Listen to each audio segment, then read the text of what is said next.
Diane Duthie got a surprise in her mailbox recently. The voter information card had the wrong address for her polling station. The place I was to vote was a place I had never voted in my 30 years in this neighborhood. She immediately thought of the problems in the last election. As soon as you hear voting and being sent to the wrong location, I think everybody in Canada immediately thinks robocalls, right? The robocall scandal erupted after a Conservative staffer redirected Guelph voters to the wrong polling station in the 2011 election. It turns out Duthie and her Calgary neighbours got the wrong information because of an error by Elections Canada. And there are reports about residents from Atlantic Canada to Yukon with similar problems. People in this Toronto apartment building got information cards telling them to vote at an address that doesn't exist.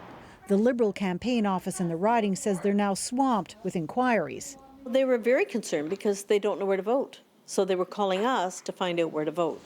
A spokesman for Elections Canada said in an email that mistakes happen, that on average about 1.5% of the 26.5 million voter cards that are sent out have to be corrected.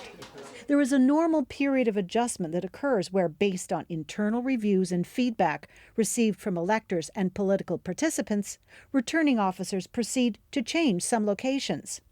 To make it more complicated, 87% of the federal riding boundaries have changed, and there are 30 new ridings.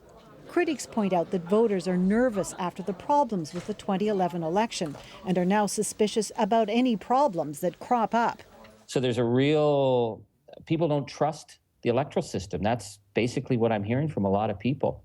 We asked the Conservatives if they're concerned about problems with voter information cards too, but they didn't answer the question. Meanwhile, Elections Canada says 200,000 corrected voter cards should reach residents before advance polls open on Friday. And if people are still confused, they should check the website or give them a call.